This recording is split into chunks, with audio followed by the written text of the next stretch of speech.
తెలంగాణ వ్యాప్తంగా ఆర్టీసీ సమ్మె రాజుకుంది. 32 ప్రధాన డిమాండ్ల సాధన కోసం కార్మిక సంఘాలు ఇచ్చిన పిలుపుతో అర్ధరాత్రి నుంచి రాష్ట్ర వ్యాప్తంగా బస్సులు డిపోలకే పరిమితమయ్యాయి. సామాన్య ప్రయాణికులు, ముఖ్యంగా గ్రామీణ ప్రాంత ప్రజలు తీవ్ర ఇబ్బందులు పడుతున్నారు. ప్రభుత్వం, కార్మిక సంఘాల మధ్య జరిగిన చర్చలు విఫలం కావడంతో ఈ ప్రతిష్టంభన ఏర్పడింది.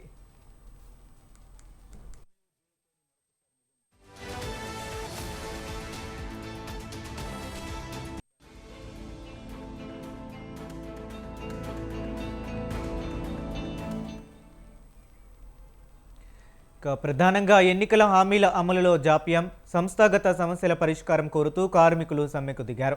ముఖ్యంగా గత ప్రభుత్వం ఇచ్చిన విలీన గెజిట్ను పూర్తి స్థాయిలో అమలు చేయాలని, గుర్తింపు సంఘాల ఎన్నికలు నిర్వహించాలని వారు పట్టుబడుతున్నారు. మహాలక్ష్మి పథకం ద్వారా ఆర్టీసీకి రావాల్సిన 3,000 కోట్ల రూపాయల బకాయిలు విడుదల కాకపోవడంతో తమకు రావాల్సిన డిఏ, రిటైర్మెంట్ బెనిఫిట్స్ అందడం లేదని కార్మికులు ఆగ్రహం వ్యక్తం చేస్తున్నారు. కార్మికులు మొత్తం 32 అంశాలతో కూడిన డిమాండ్ పత్రాన్ని సమర్పించారు. దీనిపై రవాణా శాఖ మంత్రి పొన్నం ప్రభాకర్ స్పందించారు. ఇందులో 29 డిమాండ్లను పరిష్కరించేందుకు ప్రభుత్వం సానుకూలంగా ఉందని తెలిపారు. అయితే మిగిలిన 3 అంశాలపై స్పష్టత లేకపోవడమే సమ్మెకు ప్రధాన కారణంగా తెలుస్తుంది.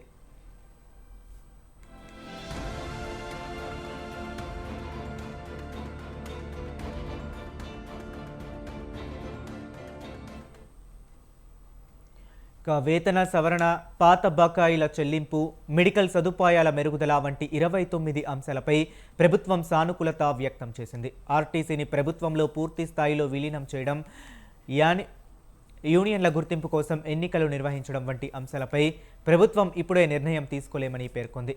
ఈ 2 అంశాల్లో ప్రభుత్వం మరియు కార్మికుల మధ్య ప్రధానంగా ప్రతిష్టంభన నెలకొంది.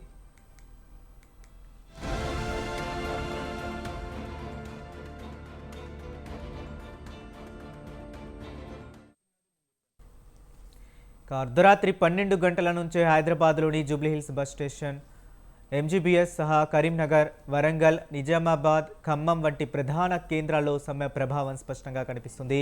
కరీంనగర్ మరియు వరంగల్ ఇక్కడ కార్మికుల డిపోల ముందు బైఠాయించి నిరసన చేపట్టారు.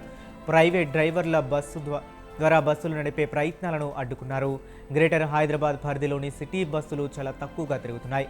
మెట్రో రైళ్లపై ఒత్తిడి పెరిగింది.